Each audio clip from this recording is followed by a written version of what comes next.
today on the Shrewd Dudes podcast, it's just me. Danny is away. But because he is away, I will talk about the things that I want to talk about, which is generally the same things that Danny wants to talk about. But today, because the Alberta election was yesterday, we're going to do a full breakdown of key specific ridings, things which shifted from UCP to NDP, and hopes, dreams, ideals, and fears for the future. So, all of that and more on the Shrewd Dudes podcast.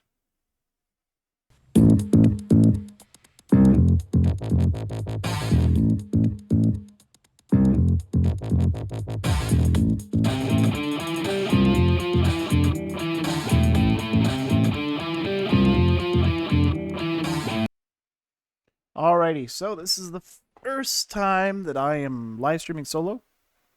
So there might be some technical glitches as I try and keep up if there is chat. So we'll see how that goes. Hoping things go reasonably well. But of course, no guarantees. Can't predict anything in the way things are going these days.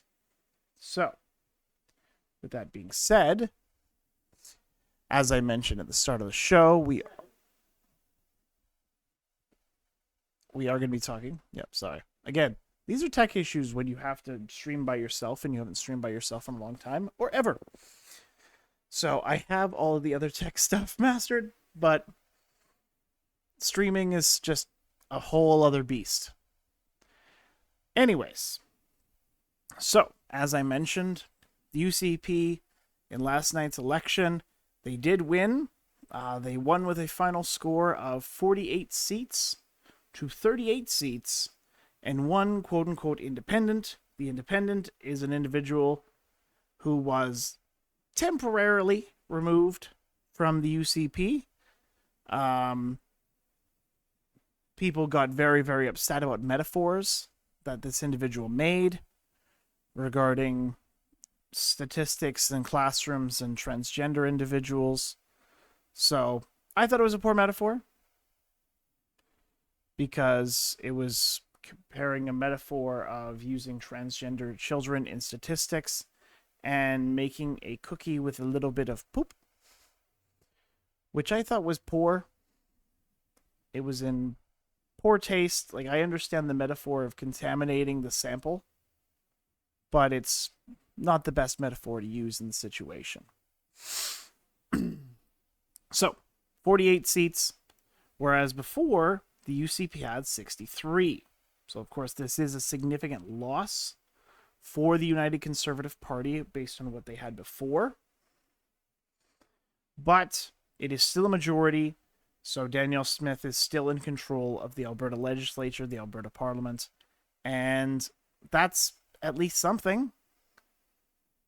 It's better than having no power whatsoever, and it's certainly better than having the NDP in charge of the province. Now, for people who are like, oh my gosh, like the NDP would increase all of these things, they would be better with healthcare, they'd be better with education. As I explained to one of my coworkers, the NDP make a lot of promises, but Premier Notley is different than Campaign Notley. Campaign Notley will promise the world, Premier Notley will deliver diddly squat, or if she does deliver, it'll be overpriced, over budget, and well past its due time. So, the NDP, like a basic union, corrupt and just not worth dealing with as a general rule. Now, there are some significant individuals. Yes, Conqueror, I am all by myself tonight. Danny had some, as we talked about on the Discord last night, Danny had some last things to settle. He's moving into his new place. He's getting unpacked. They haven't set up the Wi-Fi in his new house. He tells me that the Wi-Fi will be quite a bit faster, so we won't have the lag or the issues or the random disconnections that we had when we were using his old Wi-Fi. So, small benefits, I guess. And then I got to refiddle with my background just to kind of make it a little bit more interesting. And instead of going downstairs into my basement, I figured I'd bring my microphone and my webcam upstairs and stream from here. Because it's much more comfortable to be on my couch and not move my gargantuan computer. So, there were some significant MPs or MPPs or MLAs from the UCP party which were not reelected. Significantly, Tyler Shandro, Jason Copping, Casey Madhu. Yeah, those are the main three. Now, if you've been following the freedom rallies, if you've been following the encounters with Artur Pawlowski, with Tim Stevens, with James Coates, these are individuals which you know well. Jason Copping was, of course, the current Minister of Health. Tyler Shandro is currently the Minister, or was currently the Minister of Justice. And Casey Madhu was the old Minister of Justice under Kenney. And, of course, all three of these individuals are quite responsible for imprisoning pastors like we saw in 2021 and continuing to kind of look the other way as the cities here in Alberta really took a very liberal stance with arresting people based on trivialities. So these are individuals which I'm glad are not reelected. I'm glad that they did not affect the overall outcome. But it goes to show that even though they had the UCP next to their name, because these individuals were blamed for much of the horrendous things that happened during COVID, of course, left-wing supporters went after them, especially Tyler Shandro. They went after Tyler Shandro for not cracking down hard enough during the lockdowns. And then, of course, people that are more connected to the UCP, more connected to the PPC, or the People's Party of Canada, those individuals, such as myself, went after Casey Madhu, Tyler Shandro, for the actions which they did during COVID in order to shut down churches, to go and shut down parks, and all these other actions which were absolutely ridiculous and didn't have a net positive. They actually had an enormous net negative on what happened during the lockdowns and during COVID-19. And many people could not forgive them. They could not move past what they did during this time. So it'll be interesting to see what happens. I also know that the UCP candidate who ran in my district also lost by about 500 votes. And if we want, we can go break down by district by district and where we're going. But that's kind of just how tonight's going to go. I don't really have a set plan. There's very few sources. This is what happens when Danny's not here. We have a very limited number of sources. Just because Danny tends to flood the market with them. We'll go through, when we go through and we'll be talking about what sources we need to have, we actually cut down the amount of sources that go on to the overall show. If you actually look into the top of the header when we do the stories, typically when I'm doing the show with Danny, we'll have 20 sources. So thank goodness I have a decent running computer that doesn't freeze up when I do it. But we have to cut that down. We're like, maybe we should get rid of that. Maybe we should get rid of that. With me, it's just this. Done. That's all I want to talk about. And then everything else, I'm going to okay, I'll talk about it, but I'm not super interested. So, having a majority of only 4 seats, or 5 seats with the independents, over the bare minimum, it made the night a little bit stressful. Conquer Worm, I was helping him with doing his stream, because he's a frequent participant in our live streams, and we always appreciate his input. So I was kind of giving him some guidance and tips on how to make things a little better and how to make his stream sound as well as it could.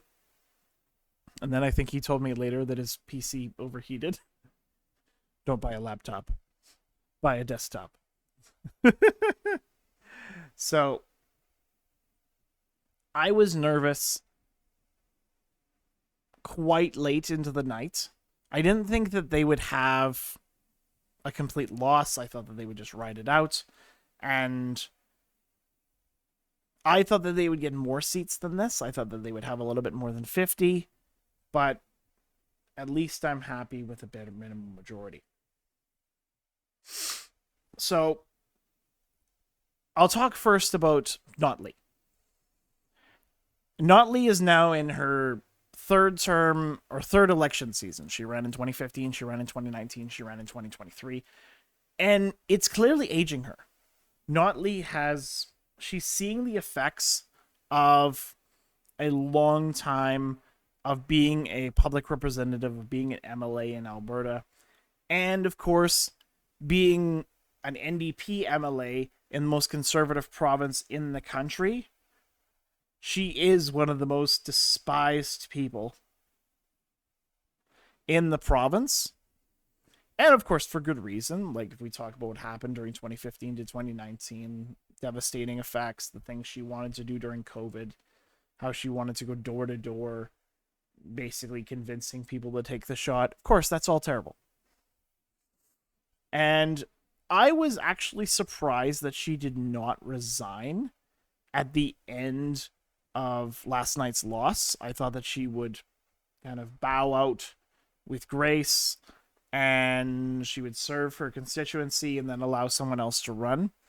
I think one of the main things with that is that there aren't any other NDP candidates in the Alberta caucus that really have the, as they say in the modern kind of Gen Z phraseology, the riz, the charisma, and the stage presence, and, well, to be completely honest, the will to deceive. Because you really do, considering the campaign that the NDP ran, and what lies and which mistruths and kind of disinformation and misinformation that they took advantage of. This is, you need someone who has a spine. Yeah, you need someone who has a spine, but you need someone who has very little moral guidance to speak of. And that's Rachel Notley. Now, I know that people are like, oh my gosh, like the Notleys are one of the well-known political figures in Albertan history. Jordan Peterson served the NDP party of the past under Notley's father. It is a very, very different NDP party than that of the 60s and 70s. The NDP party, as it stands right now, is cozying up to Jagmeet, cozying up to Trudeau, and that's not what Albertans want. Albertans do not want more of Trudeau, more of the federal Liberals. They want individuals and they want parties that will serve them and serve them first. And while Edmonton is fully willing to take that bet that Notley and the NDP will serve them first, Edmonton is a fairly heavy union town. Now, of course, I work for a union too, but I want to put others before myself, and I know that if Notley was elected, there'd probably be some benefit to my job, but there would be penalties to someone else, and I don't want to. Yes, and of course, agreed with Conqueror. She supports the worst policies in the globalist agenda. She supports terrible, terrible things like net zero by 2030. She supports the whole WEF. She supports the 15-minute cities. We could go on. And it was really stressful because of the things that the NDP were going to do. And I'm with you, Conqueror. Like 2 weeks ago, prior to the debates, I thought that there was a very good chance of the NDP winning in Alberta, and I was really quite concerned. I was very concerned for the future of this province. Of course, anybody who lived in Alberta during the 2015 to 2019 era. I basically graduated during that time, and I was out of a job for a fairly good chunk of that. I think I was out of work in mid to late 2015, and then start of 2016 to mid 2016 I was out of work, And then from like a little bit later in 2016 till near Christmas, I was also out of work. And then I found a fairly consistent job. It was just mindless. So it was unskilled work. And I found that, and I worked that job for 5 years because in Notley's, Alberta, that was pretty much the best you were going to get. So again, very, very glad the NDP did not win. Other reasons why, we look at what's happened in Calgary lately under the control and command of Jody Gondek, especially what's happening with Derek Reimer, which of course we know, and we've done a personal interview with him. Derek Reimer didn't do anything that even came close to the level of criminality, and he has spent nearly 2 months in prison for crimes that at most have a fine. His situation is a travesty of justice, as is the situation with Arter. So I'm hoping that in his case, now that the UCP have won, I'm going to shift into kind of hopes and predictions. Now the UCP have won, I'm really hoping that they look at his case and seriously consider dropping it. I know that like that might be considered as like an act of corruption, but there are some cases that you just have to say this is not worth pursuing because this is clearly not a violation of the law. This is what happened when the UCP first took over in 2019, and this was actually what endeared me first to Casey Maydew, was that there was an incident in, I believe it was 2017, when a man broke onto a farmer's property and was trying to steal his truck. The farmer came out and shot what he believed was a warning shot. It was in the dark, so the warning shot ended up going into the man's forearm. And then the man, of course, had to be taken to the hospital. The man sued the farmer for emotional damages, for the time away from work that he had to spend recovering from the buckshot that was lodged inside his forearm. And the NDP allowed this individual, this criminal, to bring forth a terrible, terrible case. And Casey Maydew is like, nope, I'm not allowing you to continue on with this pursuit. I'm forcing you to drop this. And the justice system will not pursue this. We're not going to charge a farmer hundreds of thousands of dollars or potentially have a lawsuit for hundreds of thousands of dollars go through when you clearly went onto his property to hurt his family and steal his property. So that's done. Conqueror, I'm addressing you. Yes, it was the vote of least damage. That was how I felt about voting for Josephine Pon in Calgary-Bennington. The UCP are definitely too liberal, too left for my liking. It'll be a slower death, and yeah, we're hoping that Danielle Smith, I'm actually hoping that there'll be a little bit of a difference between Premier Smith and Campaign Smith, in that Premier Smith prior to the election was a little bit more moderate, and I'm hoping now that she's received the assent from the Albertan people that she's going to take a hard stance for conservatism, for moral truth, and pushing towards what is kind of good and true and right, and starts to actually go for more true conservative values.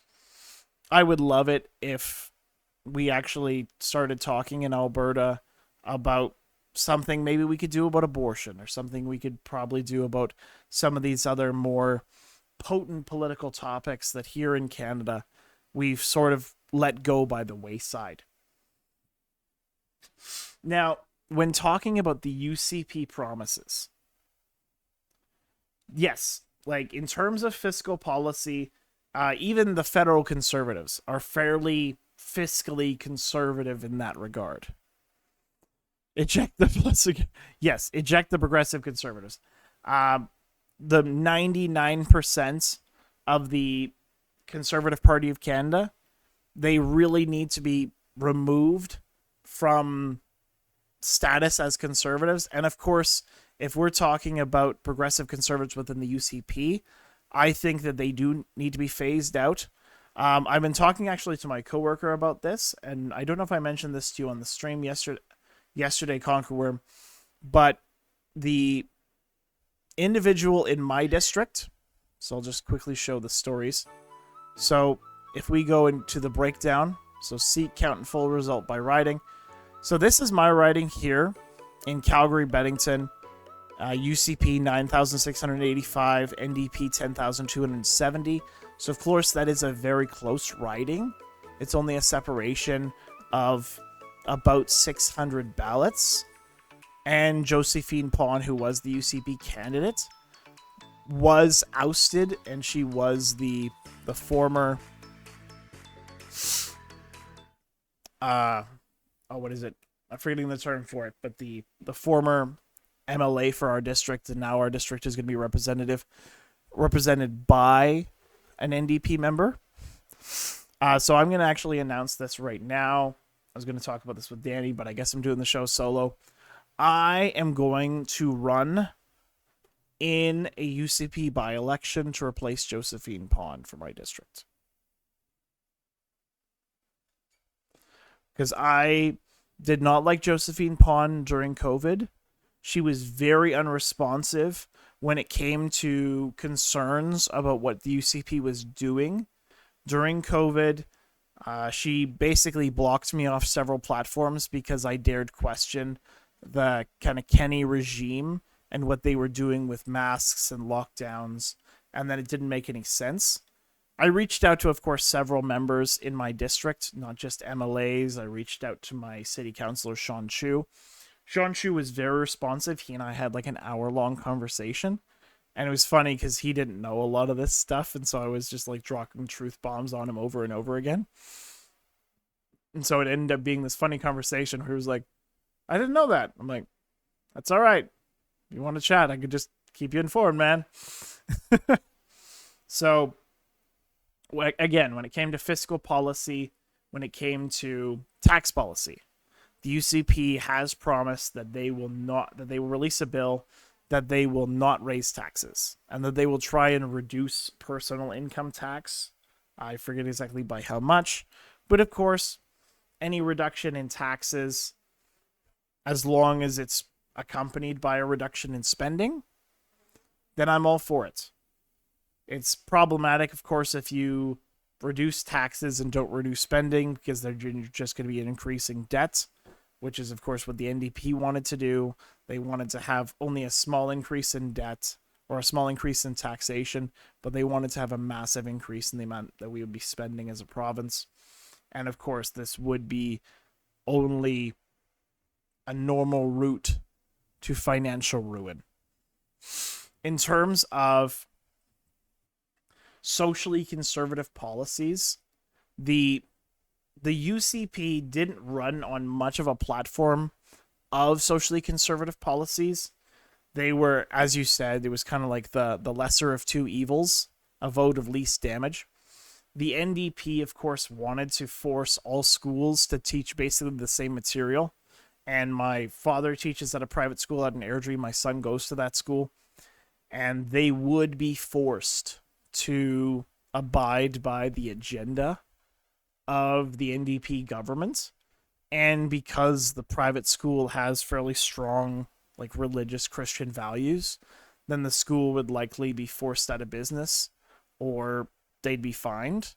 That's one thing I am very proud of my father and my old school is they've made a public stance saying if the government forces us to do this, we'll continue to operate and we're not going to change how we operate. We're not going to kneel down to government because God comes first. And if the government comes and shuts us down, then so be it. We will serve God long and we'll be shut down long before we kneel and start preaching DEI and CRT and that children can become whatever gender they want to be.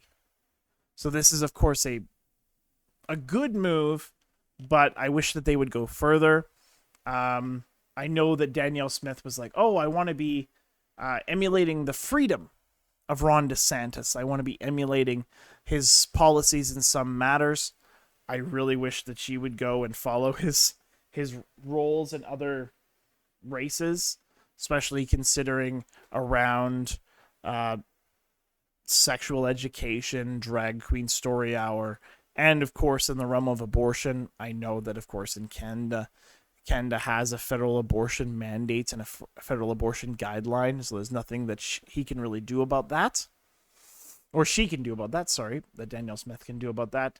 Danielle Smith has, of course, stated publicly that she is quote-unquote pro-choice, but in Canada, it's embarrassing that we have no abortion law, and we're basically stuck with abortion on demand, taxpayer funded until all 40 weeks.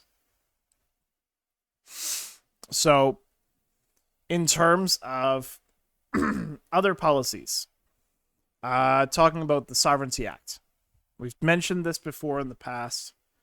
Sovereignty Act is going to be an interesting one to kind of go through the courts and to legislate. I don't know exactly how much power it truthfully gives us in regards to the law and the Canadian Constitution and the Charter. I think it's mostly just kind of a piece of paper saying that no matter what, we are going to stand against whatever Trudeau tries to implement upon the Canadian people or upon the Albertan people. So it was more of a bill of defiance than it was something that would actually change policy. And then I was listening to an interview that Danielle Smith did today about CPP and the RCMP. CPP is, of course, she said that they're releasing a study that will it'll showcase the effect of going from a federal system to a provincial system. So we'll see what the outcome of that study and that kind of analysis is. And then, of course, removing the RCMP. The RCMP, as we know, anybody who's analyzed the situation, the RCMP are basically the same as the FBI in the United States. They go under the heel and boots and rigor and order of Justin Trudeau. And, of course, as we saw during the SNC-Lavalin scandal, he can instruct them not to investigate certain organizations. So that is, of course, horrifying, and nothing good can come of that. And then I'm just quickly spending the time. Of course, like anytime during this stream, if you see me just kind of looking at the screen, just trying to like do stuff, it's because I'm trying to still do the same level of promotion of my show or of our show. But solo, it's just really, really difficult to do all of that by yourself. So yes, I am managing absolutely everything from OBS to live stream chat to managing video and audio. So, yay. You got to think about all this stuff. Maybe I'll have a live stream and be like, this is how you live stream on OBS. And I'll show you everything to know about it. But that'll be maybe for another day on showcasing the ins and outs on how to make OBS look interesting and how to create little video portraits that you can get, these video frames that look actually pretty nifty. This whole video frame that I have surrounding my webcam, this is something that I just downloaded today. If you want the link, I can send it to you. And there are lots more with a whole bunch of different designs if you wanted to set up your own recording or set up your own streams with something like this. If you wanted to do a game capture and have this like in the corner, then yeah, I can show you how to do all this. It's really, really simple. But you might need a computer that has better cooling than Jeremy's. So, there's a few other things that Danielle Smith promised, but they're kind of neither here nor there. Fears for the future. I'd say the number one fear of the UCP government for the next few years up until 2027, that will be that they will basically cave, that they'll go the way of Kenny. I know that in 2019, I had great hopes for Kenny. Like, it was like, oh, he's a Catholic guy. He has all these beliefs personally. He does this. He wants to see the oil patch. And so that's like, we had so much hope, and that's why he was given this massive majority in this 63 seat gap between him and the NDP. But then, of course, we saw during COVID where he implemented policies that went against everything that he had promised. He essentially just mandated that we weren't really all that free here in Alberta. We kind of operated on, yes, Kenny level betrayal. I'm fearful of that. I don't think Danielle Smith will be as capable of a Kenny level betrayal. We know, of course, that the WHO is going to try and bring on another pandemic, another kind of policy change, and they'll recommend very similar lockdowns, if not more significant lockdowns. Of course, like, your actions should be based not on what the government says. You should do a lot of your own research, and you should look into what the facts are.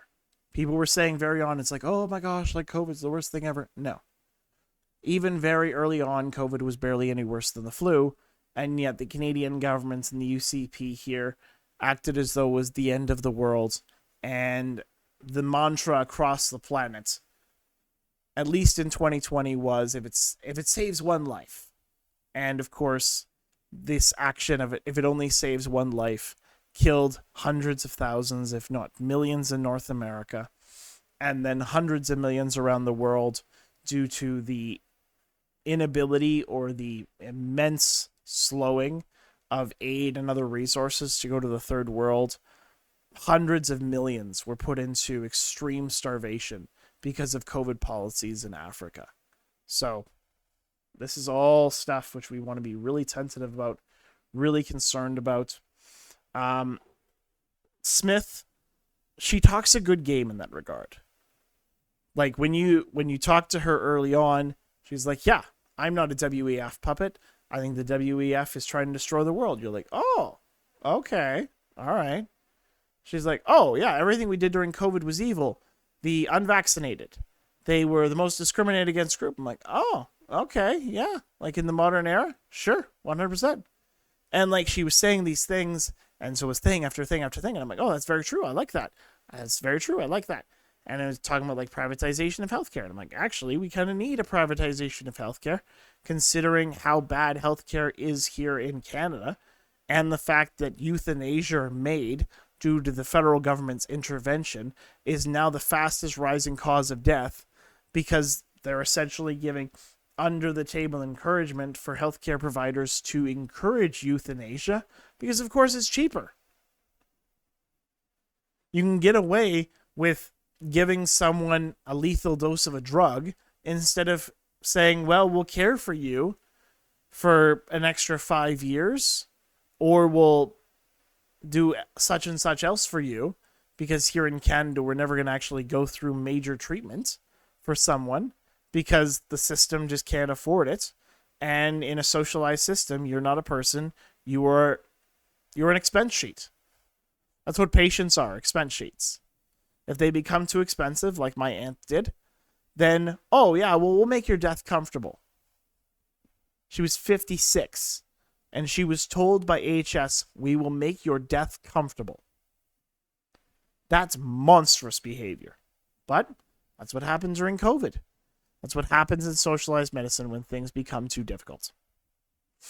And so, yes, I was like, yeah, we should privatize a little bit. We should see where we go, and try and make the best system, the best of both worlds. Like, the American system, in terms of quality, it's amazing. In terms of spending, it was bad. Now, part of that, of course, can be blamed on the ACA in terms of health insurance premiums. They have gone up almost double since 2012 when the ACA was introduced. But it's all joined together for the cost of American healthcare. Now, in terms of betraying us when it comes to rights and freedoms, I just don't see it happening. Like, Smith, the one aspect in which I see her cave the most is appealing to... She doesn't want to be seen in terms of her personal comments. Or she doesn't want to be associated with anything that's too far from the center. Like, as I mentioned at the start of the show about the poop cookie. Like, I thought it was a dumb reference, but it was not worth kicking her out of the UCP. I thought that was a terrible move by Smith. Just like when Smith apologized for the comment she made about the unvaccinated, or the comment she made about the indigenous, about how she said that she had some indigenous in her history, and it was found it was like that it was trivial. It's like, well, you guys didn't make Elizabeth Warren apologize, but you're making Danielle Smith apologize. So Danielle Smith really has to learn at some time very, very quickly that she has to stop apologizing to the woke mob. The woke mob will never be appeased. She's apologized several times to them, and they still call her a fascist. Like, I've been interacting with individuals on Twitter over the past few days, and the things that they say about Danielle Smith, about, like, calling her a fascist, and it was absolutely ridiculous. Like, I'll see if I can find some of these posts. Like, this is, of course, some of the things that people were putting on Twitter because they were just, oh my gosh, it's the end of the world that Danielle Smith was elected. It'll be the end of democracy. It'll be like the absolute devastation in the universe. It's ridiculous. Like, this is a question. This is an actual interaction that I had on Twitter just today. So we had individual, I don't know, meme maker, I don't care. So it's like, oh, you're using it already because I was using the word woke. I'm like, yeah, like, usually woke is the ultra-feminist, hard LGBTQ, like, diversity, equity, inclusion crap. You're using it already just when I know you're a racist, sexist bigot and what feels right at home in Alberta's new fascist movement. I'm like, so you're claiming Danielle Smith is a fascist? Yeah, she is. Evidence? Her anti-intellectual stances on medical practice and COVID, distrust of the intellectual world has always been a symptom of your fascism. I'm like, what? This is the stuff that people come up with when they're just fed into the media entities and they just have nothing. Oh yes, Twitter can be an absolute cesspool. I 100% think it's better than what it was. I, of course, know many references of having people on Twitter in the past few months, and I'll say something which they disagree with, such as, of course, like, men cannot become women, and Elliot Page or Ellen Page is not a man. She's a woman. And they're like, reported for transphobia. And I'm like, well, good luck with that. Like, Elon took over. That's not a thing anymore. And I'm very grateful for it. But there are still really, really crazy people. Not all of them have moved over to Mastodon. There wasn't that massive exodus that happened in January of 2021 where there was a whole bunch of conservatives that went from Twitter to Parler in a period of a couple days. We went from like 18,000 to 37,000 followers in 2 days. And then they shut down Parler for good, and I'm still kind of reeling and angry about it. So, still pissed. But no matter what Danielle Smith does, she is never going to appease the radical left that the NDP have egged on and encouraged and tried to fearmonger about. These are the individuals whom, despite the fact that healthcare spending continues to go up, they think that Danielle Smith wants to fire all the nurses and to have everybody go down to the United States for healthcare. Like, this is the level of stupidity that people are posting, because this is the level of insanity that our modern media enterprises have allowed to circulate and allowed to be promoted by their ignorance. Like, we talked a bit in months past about the whole prosecutorial scandal, where they claimed that there was an email between Danielle Smith's office and the prosecutors, in the Artur Pavlovsky case. And even if there was an email saying, be like, hey, like, maybe we should reconsider the validity of this case because it goes against the basic Canadian Constitution and Charter. But of course, that never materialized. As far as we know, and by our best recollection, there was no email from Danielle Smith's party, from the organization, from her office, from the UCP. And CBC has not seen the email. They've just heard a rumor that it exists. So I cast doubt upon that whole situation. And then the NDP and the mainstream media, they promoted it heavily. And then there was that whole ethics investigation. And the ethics investigation was like, well, it was problematic that you called Tyler Shandro when he was on his holiday. It's like, is there anything else wrong with the conversation? Well, like you suggested that you asked Tyler Shandro if there was anything we could do. That implies corruption. It's like, no.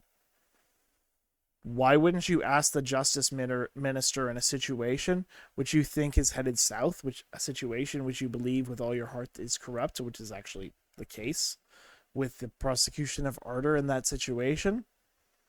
There is no justification. There is no rationale for standing by and be like, well, it's okay if it happens.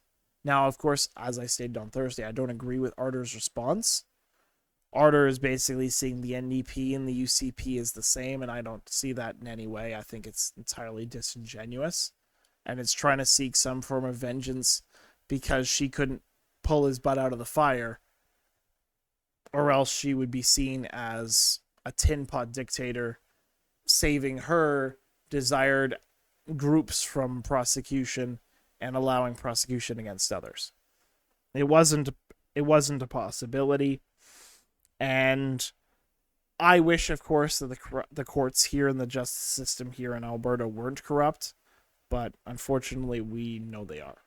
So we're praying that this, of course, does get dropped, but we have no idea what's coming in the future. So I've been rambling on for about 42 minutes. My ideal situation, my ideal hope for a brighter tomorrow, hope for an Albertan future, I want to see Alberta join the US. I know that the United States isn't perfect, but it's a hell of a lot better than Canada. Canada's in a serious, serious mess. And with the NDP Liberal coalition, as far as the federal government, and the way that Alberta is screwed in terms of other politics, and how our hands are tied in terms of social conservative issues, Canada is a lost cause. I just don't see Canada as worth saving. Now, with the election of Danielle Smith, I think that Alberta is savable. Alberta can be rescued from the brink and brought back to the good, the true, and the noble. But Canada, no. I've had my flag upside down, which, of course, for those who don't understand, is a symbol of a nation in distress. I've had it that way for a very long time. And I don't have any intention of changing that. I really hope and I pray for a better situation. I wish Trudeau would see the light and change his wicked ways, but I just don't see it happening. All right. I don't really have much else to talk about. I know that there was some other issues, some other stories that came up in the past couple days, but I know that Danny will want to talk about it, and we'll have a grand old conversation here on Thursday night. So if you've been watching, if you've been listening, if you've been participating in the chat, which has mainly been Conquerworm, but I can't heartily share this stream, and politics usually doesn't get nearly as much promotion as other gaming. So for those who have participated, for those who have joined, thank you very much. If you're wanting to find our other content, you can find it at YouTube, BitChute, and Rumble. So YouTube is, of course, for our less divisive content, and then BitChute and Rumble will post everything and anything on there. So And then you can also find other content at theshrewddudes.com, or you can find it on our Facebook page, our Twitter, or our Gitter. So, that being said, have a great night, everybody. I'll see you on Thursday for a longer, more regular show. Yes, Conqueror, bye-bye. So, before I leave, at the Shrewd Dudes, we like to remind you why be rude when you can be shrewd. So, we'll see you Thursday. Danny will be here with his new house and his new internet, so we can talk to him about how the move went. And, of course, if you have any questions about how he feels about this election, you can bring it up on the chat, which we'll do we're going to aim to do it at about 8 to 8:15 Mountain Time on Thursday, June the 1st. So we'll bring talking about Pride Month. Or as we used to address last year, meanwhile, during Degeneracy Month. I always enjoyed doing that phrase. But we'll see you then, and until then, God bless.